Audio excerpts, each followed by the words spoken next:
ಹರೇ ಕೃಷ್ಣ. ಹರೇ ಕೃಷ್ಣ ಎಲ್ಲರಿಗೂ. ಹರೇ ಕೃಷ್ಣ ಕೃಷ್ಣ. ಮಾತಾಜಿ. ಹರೇ ಕೃಷ್ಣ. ಹರೇ ಕೃಷ್ಣ ಮಾತಾಜಿ. ಎಲ್ಲರಿಗೂ ಕೃಷ್ಣ ದೇವೋತ್ತಮ ಪರಮ ಪುರುಷ ಬುಕ್ ಓದುವ ತರಗತಿಗೆ ಸ್ವಾಗತ. ಇದನ್ನು ಆಯೋಜಿಸಿದಂತ ಶ್ರೀ ರಾಧಾ ಗೋವಿಂದ ಮಂದಿರ ಕುಲಾಯಿ ಅವರಿಗೆ ನಮ್ಮ ವಂದನೆಗಳನ್ನು ಮತ್ತು ಎಲ್ಲಾ ಗುರುಗಳಿಗೆ ಎಲ್ಲರಿಗೂ ನಮ್ಮ ವಂದನೆಗಳನ್ನು ಮತ್ತೆ ಶ್ರೀ ಪ್ರಭುಪಾದರಿಗೆ ನಮ್ಮ ವಂದನೆಗಳನ್ನು ಸಲ್ಲಿಸ್ತಾ ಪ್ರಾರ್ಥನೆಯೊಂದಿಗೆ ಈ ತರಗತಿಯನ್ನ ಶುರು ಮಾಡೋಣ. ಹರೇ ಕೃಷ್ಣ ಮಾತಾಜಿ. ಹರೇ ಕೃಷ್ಣ ಮಾತಾಜಿ. ಹರೇ ಕೃಷ್ಣ ಮಾತಾಜಿ. ಹರೇ ಕೃಷ್ಣ. ಹರೇ ಕೃಷ್ಣ ಮಾತಾಜಿ. ಓಂ ಅಜ್ಞಾನತಿಮಿರಾಂಧಸ್ಯ ಜ್ಞಾನಾಂಜನಶಲಾಕಯಾ ಚಕ್ಷುರುನ್ಮಿಲಿತಂ ಯೇನ ತಸ್ಮೈ ಶ್ರೀ ಗುರುವೇ ನಮಃ. ಶ್ರೀಚೈತನ್ಯಮನೋಭೀಷ್ಟಂ ಸ್ಥಾಪಿತಂ ಯೇನ ಭೂತಲೆ ಸ್ವಯಂ ರೂಪಾ ಕಥಾ ಮಹ್ಯಂ ದದಾತಿ ಸ್ವಪದಾಂತಿಕಂ. ವಂದೇಹಂ ಶ್ರೀಗುರು ಶ್ರೀಯುತಪದಕಮಲಂ ಶ್ರೀಗುರು ವೈಷ್ಣವಾಂಚ ಶ್ರೀರೂಪಂ ಸಾಗ್ರಜಾತಂ ಸಹಗಣರಹಿತಾನ್ವಿತಂ ಸಜೀವಂ ಸಾದ್ವೈತಂ ಸಾವಧೂತಂ ಪರಿಜನಸಹಿತಂ ಶ್ರೀಕೃಷ್ಣ ಚೈತನ್ಯ ದೇವಂ ಶ್ರೀ ರಾಧಾ ಕೃಷ್ಣ ಪಾದಾನ್ ಸಹಗಣರಹಿತ ಶ್ರೀ ವಿಶಾಖಾನ್ವಿತಾಂಚ. ಹೇ ಕೃಷ್ಣ ಕರುಣಾ ಸಿಂಧೋ ದೀನಬಂಧೋ ಜಗತ್ಪತೆ ಗೋಪೇಶ ಗೋಪಿಕಾ ಕಾಂತ ರಾಧಾ ಕಾಂತ ನಮೋಸ್ತುತೆ. ತಪ್ತ ಕಾಂಚನ ಗೌರಾಂಗಿ ರಾಧೆ ವೃಂದಾವನೇಶ್ವರಿ ವೃಷಭಾನುಸುತೆ ದೇವಿ ಪ್ರಣಮಾಮಿ ಹರಿಪ್ರಿಯೇ. ನಮೋ ವಿಷ್ಣುಪಾದಾಯ ಕೃಷ್ಣಪ್ರೇಷ್ಠಾಯ ಭೂತಲೆ ಶ್ರೀಮತೆ ಭಕ್ತಿವೇದಾಂತ ಸ್ವಾಮಿನ್ನಿತಿ ನಾಮ್ನೆ. ನಮಸ್ತೆ ಸಾರಸ್ವತಿ ದೇವಿ ಗೌರವಾಣಿ ಪ್ರಚಾರಿಣೆ ನಿರ್ವಿಶೇಷ ಶೂನ್ಯವಾದಿ ಪಾಶ್ಚಾತ್ಯ ದೇಶತಾರಿಣೆ. ಜಯೋ ಶ್ರೀ ಕೃಷ್ಣ ಚೈತನ್ಯ ಪ್ರಭೋ ನಿತ್ಯಾನಂದ ಶ್ರೀ ಅದ್ವೈತ ಗದಾಧರ ಶ್ರೀವಾಸಾದಿ ಗೌರಭಕ್ತವೃಂದ. ಹರೇ ಕೃಷ್ಣ ಕೃಷ್ಣ ಕೃಷ್ಣ ಹರೇ ಹರೇ ಹರೇ ರಾಮ ರಾಮ ರಾಮ ಹರೇ ಹರೇ. ಹರೇ ಕೃಷ್ಣ ಕೃಷ್ಣ ಕೃಷ್ಣ ಹರೇ ಹರೇ ಹರೇ ರಾಮ ರಾಮ ರಾಮ ಹರೇ ಹರೇ.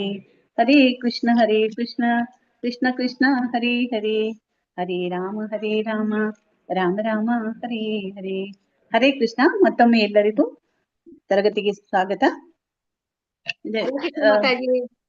ಹರೇ ಕೃಷ್ಣ. ಹರೇ ಕೃಷ್ಣ.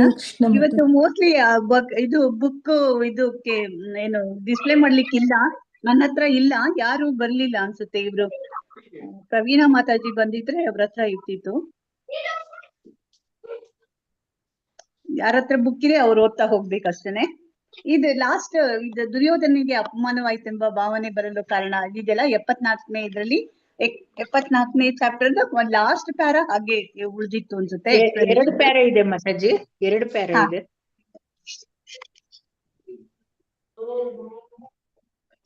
ಲಾಸ್ಟ್ ಪ್ಯಾರಾ ಮಾತ್ರ ಅಷ್ಟೇ. ಒಂದು ದಿನ ಇದಿದೆಲ್ಲ ಅಲ್ಲಿಂದ ಹೇಳಿದೆ. ಹರೇ ಕೃಷ್ಣ. ಎಲ್ಲಾರು ಮ್ಯೂಟ್ ಮಾಡ್ಕೊಳ್ಳಿ. ಹರೇ ಕೃಷ್ಣ. ಎಷ್ಟನೇ ಪೇಜ್ ಮಾತಾಜಿ? ನಂದ್ರಲ್ಲಿ 569 ಮಾತಾಜಿ. 569ನೇ ಪೇಜ್ ಅಲ್ಲಿ ಲಾಸ್ಟ್ ಪ್ಯಾರಾ ಒಂದು ಹೇಳೋದಿದೆ. ಅಂದ್ರೆ ಈಗ ರಾಜಸೂಯ ಯಾಗ ಆಯ್ತು, ಯುಧಿಷ್ಠಿರ ಮಾಡಿದ, ಮತ್ತೆ ಅದರಿಂದ ಅವನಿಗೆ ಎಲ್ಲರಿಗೂ ಸಂತೋಷ ಆಗುತ್ತೆ. ಆದ್ರೆ ಒಬ್ರಿಗೆ ಮಾತ್ರ ಅದರಲ್ಲಿ ತುಂಬಾ ಅಸಮಾಧಾನ ಆಗುತ್ತೆ.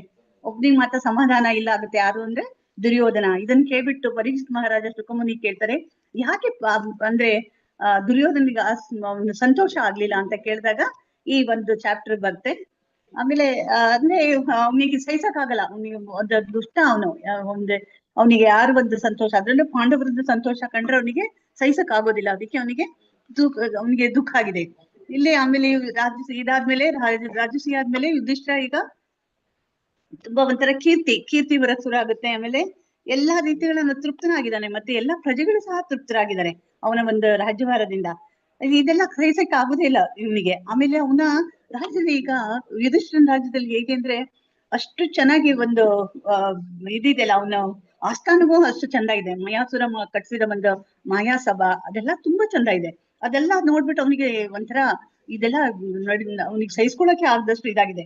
ಅದಲ್ದೇನೆ ಅಲ್ಲಿ ಓಡಾಡ್ತಿರೋ ಹೆಂಗಸುಗಳೆಲ್ಲ ಅವರೆಲ್ಲ ಒಂದು ನೋಡ್ಬಿಟ್ಟು ಅವರೆಲ್ಲ ಲಾವಣ್ಯವತಿಯರು, ಅಂದ್ರೆ ತುಂಬಾ ಸುಂದರವಾಗಿದ್ರು. ಅವ್ರನ್ನೆಲ್ಲಾ ನೋಡ್ಬಿಟ್ಟು ಅವನಿಗೆ ಒಂಥರ ಏನ್ ಮಾಡ್ಬೇಕು ಅಂತ ಗೊತ್ತಲ್ಲ. ಆಮೇಲೆ ಅವನಿಗೆ ಒಂಥರ ಕಾಮ ಪೀಡಿತ ಆಗ್ತಾನೆ. ಅದ್ರಲ್ಲೂ ಇವಳು ದ್ರೌಪದಿನ ಕಂಡಾಗ ಅವನಿಗೆ ಒಂಥರ ಇದಾಗುತ್ತೆ. ಅವಳ ಜೊತೆ ಅವಳನ್ನ ನೋಡ್ಬಿಟ್ಟು ಅವನಿಗೆ ಅವಳ ಸೌಂದರ್ಯ ನೋಡ್ಬಿಟ್ಟು ತುಂಬಾ ಕಾಮ ಪೀಡಿತ ಆಗ್ತಾನೆ. ಈ ತರ ಆಕರ್ಷಿತನಾಗ್ತಾನೆ ಆಕ್ಚುಲಿ.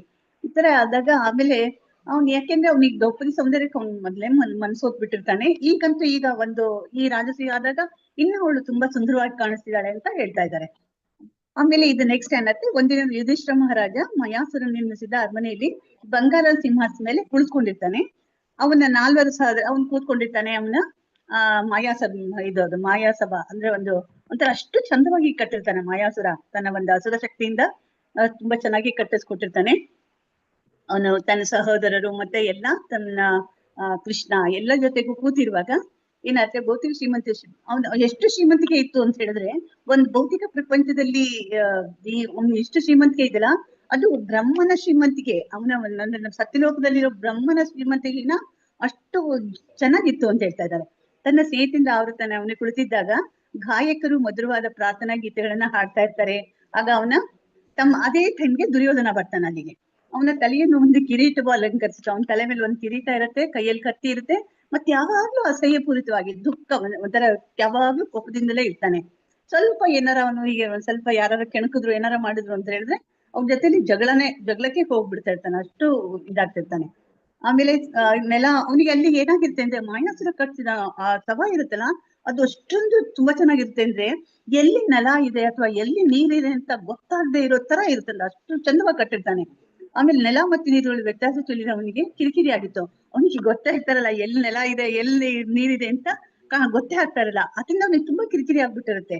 ಆಮೇಲೆ ಮಯಾಸನ ಕೋಚನ ಅರಮನೆ ಎಷ್ಟು ಚಮತ್ಕಾರ ನಿರ್ಮಿಸಿದ್ದಾನೆ ಅಂದ್ರೆ, ತಿಳಿಯದಿದ್ದವರು ನೆಲವೆಂದು ನೀರುವೆಂದು ಭಾವಿಸಿ ಮೋಸ ಹೋಗ್ತಿದ್ರು. ನೆಲ ನೀರ್ ತರ ನೀರಿರೋ ತರ ಕಾಣಿಸ್ತಾ ಇರುತ್ತೆ, ಅಥವಾ ನೀರಿದ್ದಾಗ ಅದು ನೆಲ ತರ ಕಾಣಿಸ್ತಾ ಇರುತ್ತೆ. ಸೊ ಇದು ದುರ್ಯೋಧನ ತುಂಬಾ ಒಂಥರ ಕಿರಿಕಿರಿ, ಎಲ್ಲಿ ಏನಿದೆ ಅಂತ ಗೊತ್ತಾಗ್ದಂಗೆ ಅಷ್ಟು ಇದಲ್ಲಿರ್ತಾನೆ. ಈ ಕಲೆಗಾರಿಕೆಯಿಂದ ದುರ್ಯೋಧನ ಮೋಸ ಹೋದನು. ಇದ್ದಿದ್ದ ಅವನು ಮೋಸ ಹೊಟ್ಟೋಗ್ತಾನೆ. ಅಂದ್ರೆ ನೆಲವೆಂದು ಭಾವಿಸಿ ನೀರ್ನಲ್ಲಿ ನಡೆದಾಗ ಅವನು ಕೆಳಕ್ಕೆ ಬಿದ್ದನು. ನೆಲ ಅಂತ ತಿಳ್ಕೊಂಡ್ಬಿಟ್ಟು ನೀರಿರುತ್ತೆ ಅಲ್ಲಿ, ಅದ್ ನೆಲ ತರ ಕಾಣಿಸ್ತಾ ಇರುತ್ತೆ, ಅಷ್ಟು ಚಂದ ಕಟ್ಟಿರ್ತಾನ ಅವನು. ಅದ್ರಲ್ಲಿ ಬಿದ್ದ್ಬಿಡ್ತಾನೆ. ಆಮೇಲೆ ತನ್ನ ಮೂರ್ಖತನದ ದುರ್ಯೋಧನ ಹೀಗೆ ಬಿದ್ದಾಗ ರಾಣಿಯರು ನಕ್ಕು ಸಂತಸಗೊಂಡು, ಬಿದ್ದಾಗ ಎಲ್ಲ ರಾಣಿಯರಲ್ಲೆಲ್ಲ ಓಡಾಡ್ತಿರ್ತಾರಲ್ಲ, ಎಲ್ಲರೂ ನೋಡ್ಬಿಟ್ಟು ನಕ್ ಬಿಡ್ತಾರೆ.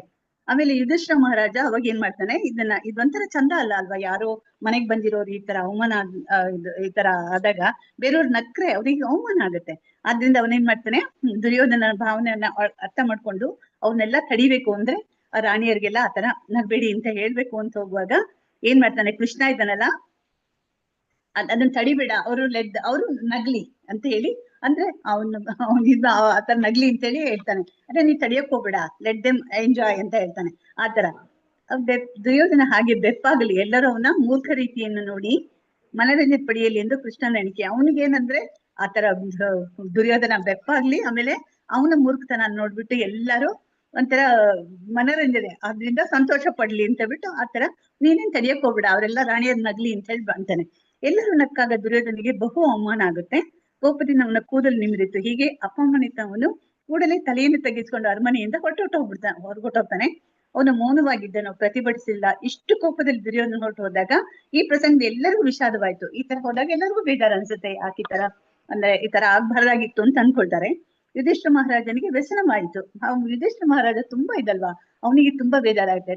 ತಮ್ಮ ಅಲ್ವಾ ಈ ತರ ಬೇಜಾರಲ್ಲಿ ಹೊಟ್ಟೋದ ಅಂತ ಬಿಟ್ಟು ಅವನಿಗೆ ತುಂಬಾ ನೋವಾಗುತ್ತೆ.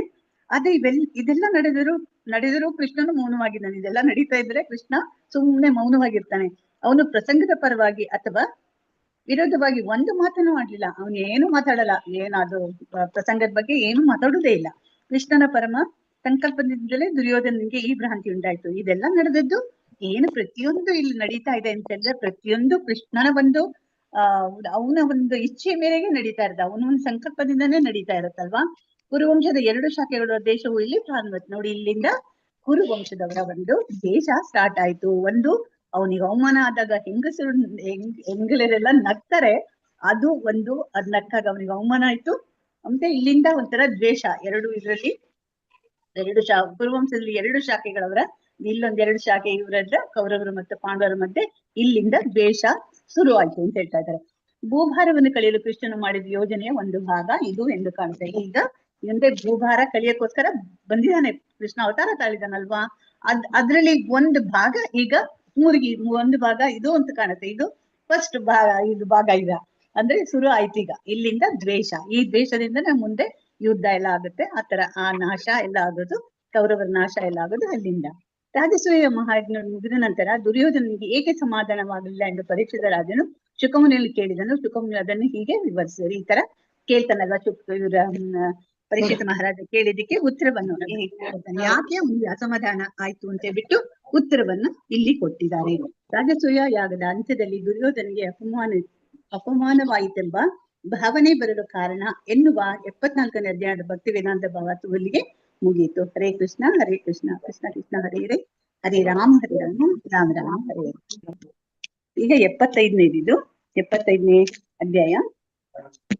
ಹರೇ ಕೃಷ್ಣ. ಯಾರ ಹತ್ರ ಬುಕ್ ಇದೆ? ಅವರು ಹರೇ ಕೃಷ್ಣ ಮಾತಾಜಿ ಓದ್ಲಾ? ಹಾ, ಯಾರ ಹತ್ರ ಬುಕ್ ಇದೆ? ಅವ್ರ ಕೈ ಎತ್ರಿ, ಒಬ್ಬೊಬ್ರೇ ಓದ್ಬೋದು. ಇದ್ದವರೆಲ್ಲ ಹ್ಯಾಂಡ್ ರೈಸ್ ಮಾಡಿದ್ರೆ ಓದಿ ಮಾತಾಜಿ. ಅಧ್ಯಾಯ 75. ಹರೇ ಕೃಷ್ಣ ಮಾತಾಜಿ. ಅಧ್ಯಾಯ 75. ಶಾಲ್ವ ಮತ್ತು ಯದುವಂಶದವರ ನಡುವೆ ಕದನ. ಕೃಷ್ಣನು ಸಾಮಾನ್ಯ ಮನುಷ್ಯನ ಪಾತ್ರದಲ್ಲಿ ನಡೆಸಿದ ವಿವಿಧ ಚಟುವಟಿಕೆಗಳನ್ನು ಸುಖಮುನಿಗಳು ನಿರೂಪಿಸುತ್ತಿದ್ದಾಗ ಯದುವಂಶದವರೆಗೂ ಶಾಲ್ವನೆಂಬ ರಾಕ್ಷಸರು ನಡೆದ ಯುದ್ಧವನ್ನು ನಿರೂಪಿಸಿದರು. ಶಾಲ್ವನು ಹೇಗೋ ಸೌಭ ಎಂಬ ಅಸಾಧಾರಣ ವಿಮಾನವನ್ನು ಪಡೆದುಕೊಂಡಿದ್ದನು. ಶಾಲ್ವರಾಜನು ಶಿಶುಪಾಲನ ಆಪ್ತ ಗೆಳೆಯ. ಶಿಶುಪಾಲನ ರುಕ್ಮಿಣಿಯನ್ನು ವಿವಾಹಗಳು ಹೋದಾಗ ಶಾಲ್ವನು ಅವನ ವರನ ಕಡೆಯವರಲ್ಲೂ ಒಬ್ಬನಾಗಿದ್ದನು.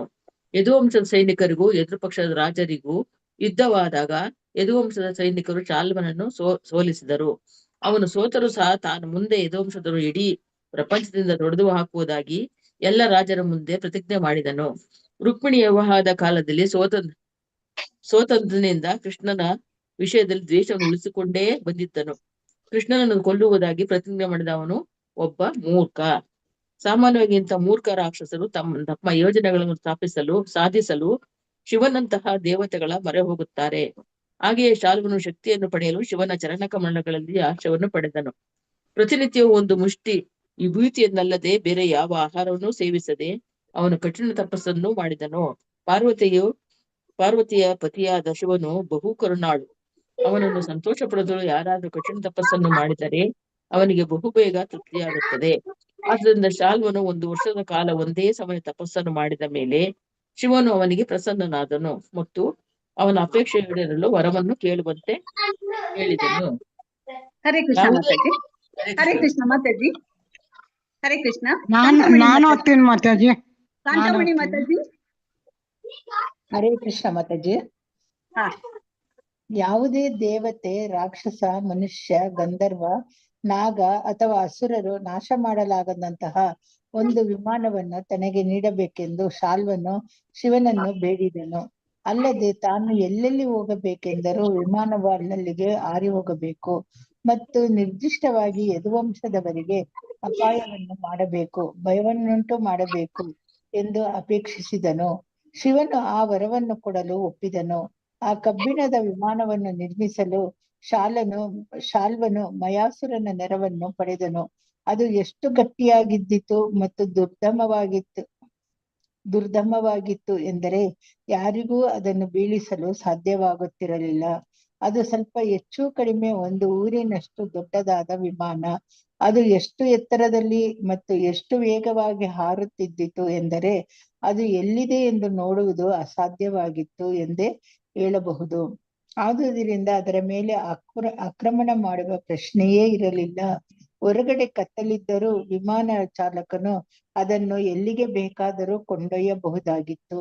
ಇಂತಹ ಅದ್ಭುತವಾದ ವಿಮಾನವನ್ನು ಪಡೆದುಕೊಂಡು ಶಾಲ್ವನು ಅದರಲ್ಲಿ ದ್ವಾರಕಾ ನಗರಕ್ಕೆ ಹೋದನು. ಏಕೆಂದರೆ ಅವನಿಗೆ ಯಾದವರನ್ನು ಕಂಡರೆ ಸದಾ ದ್ವೇಷ. ಅವನು ವಿಮಾನವನ್ನು ಪಡೆದುಕೊಂಡದ್ದೇ ಅವರ ನಗರದ ಮೇಲೆ ದಾಳಿ ಮಾಡಲು. ಶಾಲ್ವನು ದ್ವಾರಕಾ ನಗರದ ಮೇಲೆ ಮಾತಾಜಿ. ಹರೇ ಕೃಷ್ಣ ಮಾತಾಜಿ. ಧನ್ಯವಾದಗಳು. ಹರೇ ಕೃಷ್ಣ ಓದ್ಲಾ ಮಾತಾಜಿ. ಓದ್ಲಾ? ರೀನಾ ಮಾತಾಜಿ. ರೀನಾ ಮಾತಾಜಿ. ಹರೇ ಕೃಷ್ಣ ಮಾತಾಜಿ. ಹರೇ ಕೃಷ್ಣ. ಪ್ರಣಾಮ ಮಾತಾಜಿ. ಹರೇ ಕೃಷ್ಣ. ಶಾಲ್ವನು ದ್ವಾರಕಾ ನಗರದ ಮೇಲೆ ಆಕಾಶದಿಂದ ದಾಳಿ ಮಾಡಿದ ಮಾತ್ರವಲ್ಲ, ದೊಡ್ಡ ಪದಾತಿ ಸೈನ್ಯದಿಂದ ನಗರವನ್ನು ಸುತ್ತುವರಿದನು. ಸೈನಿಕರು ನಗರದ ಸುಂದರ ಸ್ಥಳಗಳ ಮೇಲೆ ದಾಳಿ ಮಾಡಲು ಪ್ರಾರಂಭಿಸಿದರು. ಉದ್ಯಾನವನಗಳು, ನಗರ ದ್ವಾರಗಳು, ಅರಮನೆಗಳು, ಗಗನಚುಂಬಿ ಮನೆಗಳು, ನಗರದ ಸುತ್ತ ಇದ್ದ ಎತ್ತರದ ಗೋಡೆಗಳು ಮತ್ತು ಮನರಂಜನೆಗಾಗಿ ಜನರು ಸೇರುವ ವಿಹಾರ ಸ್ಥಳಗಳು ಎಲ್ಲವನ್ನೂ ನಾಶ ಮಾಡಲು ಪ್ರಾರಂಭಿಸಿದರು. ಭೂಮಿಯ ಮೇಲಿದ್ದ ಸೈನಿಕರು ದಾಳಿ ಮಾಡುತ್ತಿದ್ದಾಗ ವಿಮಾನವು ದೊಡ್ಡ ಕಲ್ಲು ಫಲಕಗಳು, ಮರಗಳ ಕಾಂಡಗಳು, ಸಿಡ್ಲುಗಳು, ವಿಷಸರ್ಪಗಳು ಮತ್ತು ಇತರ ಅನೇಕ ಅಪಾಯಕಾರ ವಸ್ತುಗಳನ್ನು ಕೆಳಕ್ಕೆ ಎಸೆಯಿತು. ಶಾಲ್ವನು ನಗರದೊಳಗೆ ದೊಡ್ಡ ಸುಂಟರ ಗಾಳಿಯನ್ನು ಎಬ್ಬಿಸಿದನು. ಆಕಾಶವನ್ನು ಮುಚ್ಚಿದ ಧೂಳಿನಿಂದ ಇಡೀ ದ್ವಾರಕಾ ನಗರವು ಕತ್ತಲಾಯಿತು. ಬಹು ಹಿಂದೆ ತ್ರಿಪುರಾಸುರನು ಭೂಮಿಯಲ್ಲಿ ಉಂಟು ಮಾಡಿದ ಸಂಕಟದಷ್ಟು ಸಂಕಟವನ್ನೇ ಶಾಲ್ವನ ವಿಮಾನವು ದ್ವಾರಕಾಪುರದಲ್ಲೆಲ್ಲ ಉಂಟು ಮಾಡಿತು. ದ್ವಾರಕಾಪುರಿಯ ನಿವಾಸಿಗಳಿಗೆ ಎಷ್ಟು ಪೀಡೆಯಾಯಿತೆಂದರೆ ಅವರಿಗೆ ಒಂದು ಕ್ಷಣವೂ ನೆಮ್ಮದಿ ಇರಲಿಲ್ಲ. ಹರೇ ಕೃಷ್ಣ ಮಾತಾಜಿ. ಹರೇ ಕೃಷ್ಣ ಮಾತಾಜಿ. ಗಾಯತ್ರಿ ಮಾತಾಜಿ, ಧನ್ಯವಾದ ಮಾತಾಜಿ. ಹರೇ ಕೃಷ್ಣ ಮಾತಾಜಿ. ಪ್ರದ್ಯುಮ್ನಂತಹ ದಳಪತಿಗಳ ನಾಯಕತ್ವದಲ್ಲಿ ದ್ವಾರಕಾ ನಗರದ ವೀರರು ಶಾಲ್ವನ ವಿಮಾನದ ಮೇಲೂ ಸೈನಿಕರ ಮೇಲೂ ಪ್ರತಿದಾಳಿಯನ್ನು ನಡೆಸಿದರು. ಪುರ ಜನರ ಅತೀವ ಸಂಕಟವನ್ನು ನೋಡಿದಾಗ ಪ್ರದ್ಯುಮ್ನನು ತನ್ನ ಸೈನಿಕರ ವ್ಯೂಹವನ್ನು ರಚಿಸಿ ಜನರಿಗೆ ರಕ್ಷಣೆಯ ಭರವಸೆಯನ್ನು ನೀಡುತ್ತಾ ತಾನೇ ರಥವನ್ನು ಏರಿದನು. ಅವನ ಹಿಂದೆ ಸಾತ್ಯಕಿ, ಚಾರುದೇಶ್ನ ಮತ್ತು ಸಾಂಬನಂತಹ ವೀರರು ಸೇರಿದ್ದರು. ಇವರೆಲ್ಲ ಪ್ರದ್ಯುಮ್ನನ ತಮ್ಮಂದಿರು. ಅಕ್ರೂರ, ಕೃತವರ್ಮ, ಭಾನುವಿಂದ, ಗದಾ ಸುಖ, ಸಾರಣ ಮೊದಲಾದವರು ನಾಲ್ಕನೆಯು ಶಾಲ್ವನೊಡನೆ ಹೋರಾಡಲು ನಗರದಿಂದ ಹೊರಕ್ಕೆ ಬಂದರು. ಅವರೆಲ್ಲರೂ ಮಹಾರಥಿಗಳು. ಒಬ್ಬೊಬ್ಬರು ಸಾವಿರಾರು ಮಂದಿಯೊಡನೆ ಬಲ್ಲವನು. ಪ್ರತಿಯೊಬ್ಬನು ಸಂಪೂರ್ಣವಾಗಿ ಶಸ್ತ್ರಾಸ್ತ್ರ ಸನ್ನದ್ಧನಾಗಿದ್ದನು. ಪ್ರತಿಯೊಬ್ಬನಿಗೂ ನೂರಾರು ಸಾವಿರಾರು ರಥಗಳು, ಆನೆಗಳು, ಕುದುರೆಗಳು ಮತ್ತು ಪದಾತಿಗಳು ಬೆಂಬಲವಿತ್ತು. ಹಿಂದೆ ದೇವಾಸುರರ ನಡುವೆ ಯುದ್ಧ ನಡೆದಂತೆಯೇ ಎರಡು ವರ್ಗಗಳಲ್ಲಿ ಘೋರ ಸಮರವು ಪ್ರಾರಂಭವಾಯಿತು. ಸಮರವು ಉಗ್ರವಾಗಿತ್ತು. ಯುದ್ಧದ ಭಯಂಕರತೆಯನ್ನು ಕಂಡ ರೋಮಗಳು ನಿಮಿರಿ ನಿಲ್ಲುತ್ತಿದ್ದವು. ಕೂಡಲೇ ಪ್ರದ್ಯುಮ್ನನು ಸೌಭದ ಅರಸನಾದ ಶಾಲ್ವನ ವಿಮಾನದ ರಹಸ್ಯ ಶಕ್ತಿಯಿಂದ ಶಾಲ್ವನು ರಾತ್ರಿಯಂತಹ ಕತ್ತಲನ್ನು ಸೃಷ್ಟಿಸಿದ್ದನು. ಆದರೆ ಪ್ರದ್ಯುಮ್ನನು ಒಮ್ಮೆಲೆ ಉದಯಿಸುವ ಸೂರ್ಯನಂತೆ ಕಾಣಿಸಿಕೊಂಡನು. ಸೂರ್ಯೋದಯವಾಗುತ್ತಲೇ ರಾತ್ರಿಯ ಕತ್ತಲೆಯು ಚದರಿ ಹೋಗುವಂತೆ ಪ್ರದ್ಯುಮ್ನನು ಕಾಣಿಸಿಕೊಳ್ಳುತ್ತಲೇ ಶಾಲ್ವನು ಮೆರೆಯುತ್ತಿದ್ದ ಶಕ್ತಿಯು ಅಳಿದು ಹೋಯಿತು. ಪ್ರದ್ಯುಮ್ನನ ಪ್ರತಿಯೊಂದು ಬಾಣಕ್ಕೂ ಕೊನೆಯಲ್ಲಿ ಚಿನ್ನದ ಗರಿ ಇದ್ದಿತು. ಬಾಣಕ್ಕೆ ಹರಿತವಾದ ಕಬ್ಬಿಣದ ಅಂಚಿತ್ತು. ಇಂತಹ 25 ಬಾಣಗಳಿಂದ ಪ್ರದ್ಯುಮ್ನನು ಶಾಲ್ವನ ದಳಪತಿಯನ್ನು ಕೊಂದನು. ಅನಂತರ ಶಾಲ್ವನು ದೇಹಕ್ಕೆ ಗುರಿಯಿಟ್ಟು 100 ಬಾಣಗಳನ್ನು ಹೊಡೆದನು. ಇದಾದ ನಂತರ ಒಂದೊಂದು ಬಾಣಗಳಿಂದ ಪ್ರತಿಯೊಬ್ಬ ಸೈನಿಕನ ದೇಹವನ್ನು ಚುಚ್ಚಿದನು. ರಥಗಳ ಸಾರಥಿಗಳಲ್ಲಿ ಪ್ರತಿಯೊಬ್ಬರ ಮೇಲೆ 10 ಬಾಣಗಳನ್ನು ಪ್ರಯೋಗಿಸಿ ಅವರನ್ನು ಕೊಂದನು. ಯೋಧನನ್ನು ಹೊತ್ತು ಓಡಾಡುವ ಕುದುರೆ ಮತ್ತು ಆನೆಗಳಂತಹ ಪ್ರಾಣಿಗಳಿಗೆ ಗುರಿಯಿಟ್ಟು 3 ಬಾಣಗಳನ್ನು ಹೊಡೆದು ಅವುಗಳನ್ನು ಕೊಂದನು. ರಣಭೂಮಿಯ ಇದ್ದವರೆಲ್ಲ ಪ್ರದ್ಯುಮ್ನನ ಈ ಅದ್ಭುತ ಕಾರ್ಯವನ್ನು ಕಂಡಾಗ 2 ಸೈನ್ಯಗಳ ಯೋಧರು ಅವನ ಶೌರ್ಯವನ್ನು ಹೊಗಳಲು ಪ್ರಾರಂಭಿಸಿದರು. ಹರೇ ಕೃಷ್ಣ ಮಾತಾಜಿ, ಧನ್ಯವಾದ. ಹರೇ ಕೃಷ್ಣ ಮಾತಾಜಿ. ರಾಜು ತಂಬತ್ ಪ್ರಭುಜಿ. ಎಸ್ ಮಾತಾಜಿ. ಹರೇ ಕೃಷ್ಣ ಮಾತಾಜಿ. ಹರೇ ಕೃಷ್ಣ. ಪ್ರಣಾಮ ಮಾತಾಜಿ. ಗೊತ್ತೇನು ಮಾತಾಜಿ? ಆದರೆ ಶಾಲ್ವನು ಇದ್ದ ವಿಮಾನವು ಇನ್ನೂ ನಿಗೂಢವಾಗಿಯೇ ಇತ್ತು. ಅದು ಎಷ್ಟು ಅಸಾಧಾರಣವಾಗಿತ್ತು ಎಂದರೆ ಕೆಲವೊಮ್ಮೆ ಆಕಾಶದಲ್ಲಿ ಹಲವಾರು ವಿಮಾನಗಳು ಇದ್ದಂತೆ, ಕೆಲವೊಮ್ಮೆ ಒಂದೂ ಇಲ್ಲದಂತೆ ಕಾಣುತ್ತಿತ್ತು. ಒಮ್ಮೊಮ್ಮೆ ಅದು ಗೋಚರವಾಗುತ್ತಿತ್ತು, ಒಮ್ಮೊಮ್ಮೆ ಅಗೋಚರವಾಗುತ್ತಿತ್ತು. ಯದುವೀರರಿಗೆ ವಿಮಾನವು ಎಲ್ಲಿದೆ ಎಂದು ತಿಳಿಯದೆ ತಬ್ಬಿಬ್ಬಾಗುತ್ತಿದ್ದರು. ಕೆಲವೊಮ್ಮೆ ವಿಮಾನವು ನೆಲದ ಮೇಲೆ ಕಾಣುವುದು, ಕೆಲವೊಮ್ಮೆ ಆಕಾಶದಲ್ಲಿ ಹಾರಾಡುವುದು ಕಾಣುವುದು. ಒಮ್ಮೊಮ್ಮೆ ಅದು ವಿಮಾನವು ಒಂದು ಗುಡ್ಡದ ಮೇಲೆ ಕಾಣುತ್ತಿತ್ತು, ಒಮ್ಮೊಮ್ಮೆ ನೀರಿನ ಮೇಲೆ ತೇಲುತ್ತಿತ್ತು. ಈ ಅದ್ಭುತ ವಿಮಾನವು ಗಾಳಿಯಲ್ಲಿನ ಮಿಂಚು ಹುಳದಂತೆ ಆಕಾಶದಲ್ಲಿ ಹಾರುತ್ತಿತ್ತು. ಒಂದು ಕ್ಷಣವೂ ಒಂದೇ ರೀತಿಯಲ್ಲಿ ಇರುತ್ತಿರಲಿಲ್ಲ. ವಿಮಾನವನ್ನು ಅರ್ಥವಾಗದ ಕೌಶಲ್ಯದಿಂದ ನಿರ್ವಹಿಸಿದರೂ ಶಾಲೋನು ತನ್ನ ವಿಮಾನ ಮತ್ತು ಸೈನಿಕರೊಡನೆ ಇದ್ದ ಸ್ಥಳಕ್ಕೆ ಯದುವಂಶದ ದಳಪತಿಗಳು ಮತ್ತು ಸೈನಿಕರು ಧಾವಿಸುತ್ತಿದ್ದರು. ಯಾದವರ ಬಾಣಗಳು ಸೂರ್ಯನಂತೆ ಪ್ರಕಾಶಮಾನವಾಗಿದ್ದವು ಮತ್ತು ಸರ್ಪಗಳ ನಾಲಿಗೆಗಳಂತೆ ಅಪಾಯಕರವಾಗಿದ್ದವು. ಯಾದವ ವೀರರು ಒಂದೇ ಸಮನೆ ಬಾಣಗಳ ಮಳೆಯನ್ನು ಕರೆಯುತ್ತಿದ್ದುದರಿಂದ ಶಾಲ್ವನ ಸೈನಿಕರಿಗೆ ಯಾತನೆಯಾಯಿತು ಮತ್ತು ಬಾಣಗಳ ಈ ದಾಳಿಯಿಂದ ಸ್ವತಃ ಶಾಲ್ವನೇ ಮೂರ್ಛೆ ಹೋದನು. ಒಂದು ಓದ್ಲಿ ಮಾತಾಜಿ. ಹರೇ ಕೃಷ್ಣ ಪ್ರಭುಜಿ. ಹರೇ ಕೃಷ್ಣ. ಇನ್ನೊಂದು ತರ ಓದ್ತೀರಾ? ಹರೇ ಕೃಷ್ಣ. ಹರೇ ಕೃಷ್ಣ ಮಾತಾ. ಹರೇ ಕೃಷ್ಣ. ಓದಿ. ಹರೇ ಕೃಷ್ಣ ಓದ್ತೀರಾ ಪ್ರಭುಜಿ? ಬೇಡ, ಬೇರೆ ಓದಿ. ಓಕೆ. ಶಾಲ್ವನ ಸೈನಿಕರು ಮತ್ತು ಹೋರಾಟಗಾರರು ಬಹು ಬಲಶಾಲಿಗಳಾಗಿದ್ದರು. ಅವರ ಬಾಣಗಳು ಯಾದವ ವೀರನ್ನು ಸಂಕಟಪಡಿಸಿದವು. ಆದರೆ ಯಾದವರು ಎಷ್ಟು ಬಲಶಾಲಿಗಳಾಗಿದ್ದರು ಮತ್ತು ದೃಢ ಸಂಕಲ್ಪ ಮಾಡಿದ್ದರೆಂದರೆ ಅವರು ತಮ್ಮ ಆಯಾಕಟ್ಟಿನ ಸ್ಥಳದಿಂದ ಕದಲಲಿಲ್ಲ. ರಣಭೂಮಿಯಲ್ಲಿ ಸಾಯಬೇಕು ಅಥವಾ ವಿಜಯವನ್ನು ಗೊಳಿಸಬೇಕು ಎಂದು ಅವರ ಸಂಕಲ್ಪ ಮಾಡಿದ್ದರು. ರಣಭೂಮಿಯಲ್ಲಿ ಸತ್ತರೆ ಸ್ವರ್ಗಕ್ಕೆ ಹೋಗಬಹುದು, ಗೆದ್ದರೆ ಈ ಭೂಮಿಯಲ್ಲಿ ಸುಖ ಪಡಬಹುದು ಎಂದು ಅವರಿಗೆ ನಿಶ್ಚಯವಾಗಿತ್ತು. ಶಾಲ್ವನ ದಂಡನಾಯಕ ಹೆಸರು ಡ್ಯೂಮ್ಯಾನ್. ಅವನು ಬಹು ಬಲಶಾಲಿ. ಪ್ರದ್ಯುಮ್ನನ 25 ಬಾಣಗಳು ಅವನನ್ನು ಚುಚ್ಚಿದರು. ಅವನು ಇದ್ದಕ್ಕಿದ್ದಂತೆ ತನ್ನ ಭಯಂಕರ ಗದೆಯನ್ನು ಹಿಡಿದು ಪ್ರದ್ಯುಮ್ನನ ಮೇಲೆ ದಾಳಿ ಮಾಡಿದನು. ಅವನು ಎಷ್ಟು ಬಲವಾದ ಪೆಟ್ಟನ್ನು ಕೊಟ್ಟನೆಂದರೆ ಪ್ರದ್ಯುಮ್ನನಿಗೆ ಜ್ಞಾನ ತಪ್ಪಿತು. ಕೂಡಲೇ ಜನರು ಅವನು ಸತ್ತು ಹೋದ ಎಂದು ಕೂಗಿಕೊಳ್ಳಲು ಆರಂಭಿಸಿದರು. ಪ್ರದ್ಯುಮ್ನನ ಎದೆಯ ಮೇಲೆ ಪ್ರಹಾರವು ಎಷ್ಟು ಭಯಂಕರವಾಗಿತ್ತಂದ್ರೆ ಅವನ ಎದೆಯು ಹರಿದು ಹೋಯಿತೆಂದು ಭಾಸವಾಯಿತು. ದಾರುಕನ ಮಗನು ಪ್ರದ್ಯುಮ್ನನ ರಥವನ್ನು ನಡೆಸುತ್ತಿದ್ದನು. ಹರೇ ಕೃಷ್ಣ ಪ್ರಭುಜಿ. ಎಸ್, ಹರೇ ಕೃಷ್ಣ ಮಾತಾ. ಹರೇ ಕೃಷ್ಣ ಮಾತಾ. ಥ್ಯಾಂಕ್ ಯು ಮಾತಾಜಿ. ಮಾತಾಜಿ, ರೀನಾ ಮಾತಾಜಿ ಓದ್ತೀರಾ? ಹರೇ ಕೃಷ್ಣ ಮಾತಾಜಿ. ಮಾತಾಜಿ ಪ್ರಿಂಟ್ ಬರ್ತಾ ಇಲ್ವಲ್ಲ ಮಾತಾಜಿ? ಇಲ್ಲ, ಅದು ಮಾತಾಜಿ ನನ್ನ ಹತ್ರ ಇಲ್ಲ. ಇವತ್ತು ಯಾರು ಡಿಸ್ಪ್ಲೇ ಮಾಡ್ಲಿಕ್ಕೆ ಇಲ್ಲ. ಅದು ನನ್ನ ಹತ್ರ ಕಾಪಿ ಇಲ್ಲ ಮಾತಾಜಿ, ಅದಕ್ಕೆ ಸರಿ ಮಾತಾಜಿ, ಪರವಾಗಿಲ್ಲ. ನಿಮ್ಮ ಹತ್ರ ಬುಕ್ ಇದ್ರೆ ಓದಿ ಬೇಕಾದ್ರೆ. ಇದೆಯಾ? ಇಲ್ಲ, ನನ್ನ ಹತ್ರ ಬುಕ್ ಇಲ್ಲ ಮಾತಾಜಿ. ಮಾತಾಜಿ ಓದಿ. ಹರೇ ಕೃಷ್ಣ ಮಾತಾಜಿ. ದಾರುಕನ ಮಗನು ಪ್ರದ್ಯುಮ್ನನ ರಥವನ್ನು ನಡೆಸುತ್ತಿದ್ದನು. ವೈದಿಕ ಯುದ್ಧ ತತ್ವಗಳಂತೆ ಸಾರಥಿಯು ರಥದಲ್ಲಿರುವ ವೀರನು ಯುದ್ಧದಲ್ಲಿ ಸಹಕರಿಸಬೇಕು. ಆದುದರಿಂದ ರಣಭೂಮಿಯಲ್ಲಿ ತೀರಾ ಅಪಾಯಕರವಾದ ಸನ್ನಿವೇಶದಲ್ಲಿ ಸಾರಥಿಯು ರಥದಲ್ಲಿರುವ ವೀರನನ್ನು ರಕ್ಷಿಸಬೇಕು. ಆದುದರಿಂದ ದಾರುಕನು ಪ್ರದ್ಯುಮ್ನನನ್ನು ರಣಭೂಮಿಯಿಂದ ಕರೆದೊಯ್ದನು. 2 ಗಂಟೆಗಳ ನಂತರ ಪ್ರಶಾಂತವಾದ ಸ್ಥಳದಲ್ಲಿ ಪ್ರದ್ಯುಮ್ನನಿಗೆ ಪ್ರಜ್ಞೆ ಮರಳಿತು. ತಾನು ರಣಭೂಮಿಯಲ್ಲಿಲ್ಲ ಎನ್ನುವುದನ್ನು ಕಂಡು ಅವನು ಸಾರಥಿಗೆ ಕಟುವಾಗಿ ಮಾತನಾಡಿದನು. ನೀನು ಅತ್ಯಂತ ಹೇಯವಾದ ಕಾರ್ಯವನ್ನು ಮಾಡಿದ್ದೀಯೇ. ನೀನು ನನ್ನನ್ನು ರಣರಂಗದಿಂದ ಹೇಗೆ ಕರೆದುಕೊಂಡು ಬಂದೆ? ಸಾರಥಿ, ನಮ್ಮ ಕುಟುಂಬದಲ್ಲಿ ಯಾರನ್ನೇ ಆದರೂ ರಣರಂಗದಿಂದ ಕರೆದುಕೊಂಡು ಹೋದದ್ದನ್ನ ನಾನು ಕೇಳಿಲ್ಲ. ಅವರಲ್ಲಿ ಯಾರೂ ಯುದ್ಧವಾಗುತ್ತಿದ್ದಾಗ ರಣಭೂಮಿಯನ್ನ ಬಿಡಲಿಲ್ಲ. ನನ್ನನ್ನು ರಣರಂಗದಿಂದ ಕರೆದುಕೊಂಡು ಬಂದು ನನ್ನ ಮೇಲೆ ಅಪಕೀರ್ತಿಯ ದೊಡ್ಡ ಹೊರೆಯನ್ನೇ ಹೊರಿಸಿದ್ದಿ. ಯುದ್ಧವಾಗುತ್ತಿದ್ದಾಗ ನಾನು ರಣಭೂಮಿಯನ್ನು ಬಿಟ್ಟೆ ಎಂದು ಜನರು ಹೇಳುತ್ತಾರೆ. ಸಾರಥಿ, ನೀನು ಅಪರಾಧಿ. ನೀನೊಬ್ಬ ಹೇಡಿ ಮತ್ತು ನಪುಂಸಕನು. ನನ್ನ ದೊಡ್ಡಪ್ಪ ಬಲರಾಮನ ಮುಂದೆ ಮತ್ತು ನನ್ನ ತಂದೆ ಕೃಷ್ಣನ ಮುಂದೆ ನಾನು ಹೇಗೆ ಹೋಗಲಿ ಏನು ಹೇಳಲಿ ಹೇಳು? ಪ್ರತಿಯೊಬ್ಬನೂ ನನ್ನ ವಿಷಯವನ್ನೇ ಮಾತನಾಡುವರು. ನಾನು ಯುದ್ಧ ಭೂಮಿಯಿಂದ ಓಡಿ ಹೋದೆ ಎಂದು ಹೇಳುವರು. ಅವರು ಈ ವಿಷಯವಾಗಿ ನನ್ನನ್ನು ಕೇಳಿದರೆ ನಾನು ಏನು ಉತ್ತರ ಕೊಡಲಿ? ನನ್ನ ಅತ್ತಿಗೆ, ನಾದಿನಿಯರು, ಪ್ರಿಯವೀರ, ನೀನು ಇಂತಹ ಏಡಿ ಹೇಗಾದೆ? ನೀನು ನಪುಂಸಕನಾದೆಯೇ?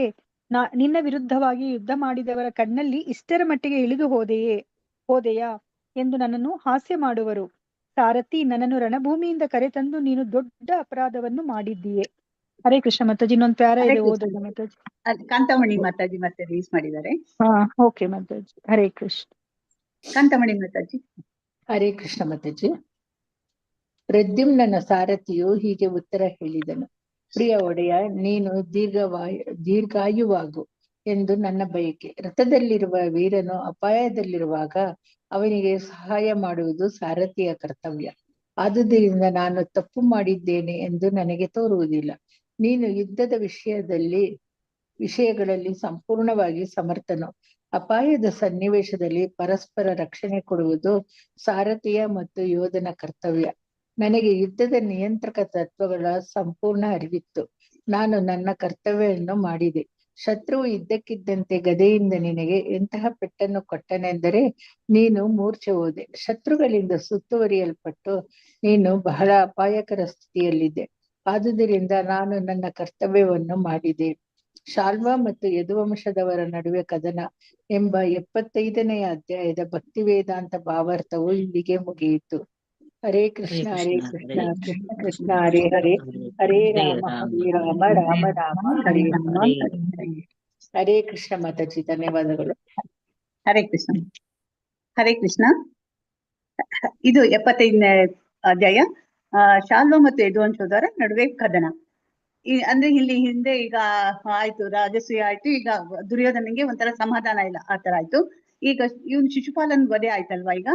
ಈಗ ಕೃಷ್ಣನು ಸಾಮಾನ್ಯ ಮನುಷ್ಯನ ಪಾತ್ರದಲ್ಲಿ ನಡೆಸಿದ ವಿವಿಧ ಚಟುವಟಿಕೆಗಳನ್ನು ಶುಕಮುನಿಗಳು ನಿರೂಪಿಸಿದ್ದಾಗ ಯದುವಂಶದವರಿಗೂ ಶಾಲ್ವನೆಂಬ ರಾಕ್ಷಸನ ನಡೆದ ಯುದ್ಧವನ್ನ ನಿರೂಪಿಸ್ತಾರೆ. ಅಂದ್ರೆ ಈಗ ಹೇಳ್ತಾ ಬರ್ತಾ ಇರುವಾಗ ಈಗ ಹೇಳ್ತಾ ಇದ್ದಾರೆ ಶಾಲ್ವನೆಂಬ ರಾಕ್ಷಸನಿಗೂ ಮತ್ತೆ ಯದುವಂಶದಲ್ಲಿ ಹೇಗೆ ಯುದ್ಧ ಆಯ್ತು ಅಂತ ಹೇಳ್ಬಿಟ್ಟು ಇನ್ನ ವಿವರಣೆ ಕೊಡ್ತಾ ಹೋಗ್ತಾರೆ.